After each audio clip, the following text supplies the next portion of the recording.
आज का टॉपिक है कि बदन में जिन्नात आते हैं फिर चले जाते हैं, दोबारा उसको कैसे बुलाएं। पेशेंट के घर में था जिन्नात का, पेशेंट का घर में जब पेशेंट घर पे था तब उस टाइम जिन्नात को हाजिर किया किसी ने, या फिर अपने आप ही चले आया। आपको फ़ोन दिया है, आपको कॉल किया, आपका पास पेशेंट आया है, चाहे आपका पास हो या फिर वीडियो कॉल में भी हो, आप उस पेशेंट के बदन में हमज़ात यानी जिन्नात को कैसे हाजिर करेंगे। तो सबसे आसान प्रोसेस आप लोगों को दिया हूँ, अच्छी तरह से नोट कर लीजिए। और एक दूसरे के पास क्लास यानी कोचिंग ख़त्म हो जाने के बाद आप लोग एक दूसरे को देखिएगा, जो ग्रुप के अंदर कौन कितना लिखा है, कोई छोड़ तो नहीं दिया है।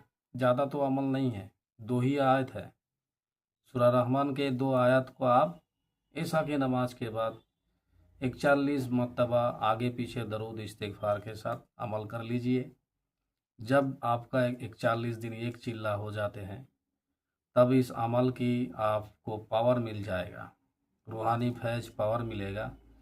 और आपका उस्ताद जब मैं हूँ तो इजाज़त तो आप सबको दिया हूँ कि इस आयत से आप लोग काम करें, कोई प्रॉब्लम नहीं होगा।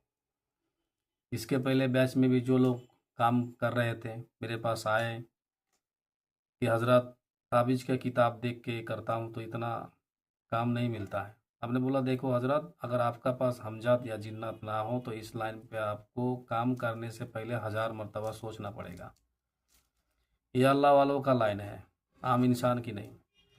तो अगर आप अमल करके अल्लाह वालों का लाइन को पसंद करना चाहते हैं तो काम कर सकते हैं। तो पेशेंट के पास जब भी जाएंगे आप, या फिर पेशेंट आपके पास आते हैं, वीडियो कॉल पे हो, आमने सामने हो, कहीं भी हो, किसी भी मर्तबा हो, वो रात हो, दिन हो, सुबह शाम, कहीं भी मर्तबा आप इस आयत को दरूद इस्तिग़फ़ार के साथ 4-4 मरतबा पढ़ के आपकी सामने अगर बैठे हैं या फिर वीडियो कॉल पे हैं तो आप फूँ दे दीजिए और हुक्म लगाइए कि अल्लाह का हुक्म से इस आयत के जितने भी जिन्नात हैं आप सब जाइए, इस पेशेंट के बदन में जो भी जिन्नात दुनिया के किसी भी कोने में हो उनको पकड़ के लाइए और इसके बदन में डालिए।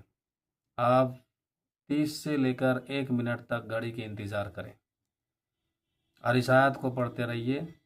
इंशाल्लाह 1 से 1.5 मिनट के अंदर इसके बदन में जो जिन्नात बाहर हो चुके हैं, घूम रहा है, तरह तरह की परेशानी करते हैं, देखिएगा कि 1 मिनट के अंदर वो जिन्नात को पकड़ कर ला कर उसके बदन में डाल दिया है।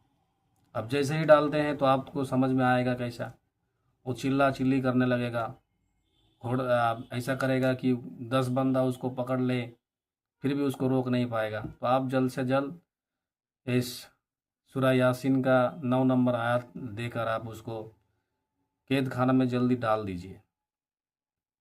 ऐसा नियत रखना कि अल्लाह के हुक्म से हम तुमको, तुम्हारे अंदर में जो ताकत है उस ताकत को हमने कैद खाने में डाल दिया और इसके बदन के बाहर तुमको बंदी बना दिया। इस तरह नियत करना, देखोगे कि वो अकेला ही बैठा रहेगा, पेशेंट के बदन में है लेकिन अकेला शांत रहेगा वो, और उस पेशेंट को 10 बंदा को और पकड़ने की ज़रूरत नहीं है, बस ऐसे ही चलते रहेगा, कोई प्रॉब्लम नहीं है। फिर आप उनको पूछिए कि तुम्हारा घर कहाँ है, क्यों आए हो, इसके बदन में क्यों रहते हो।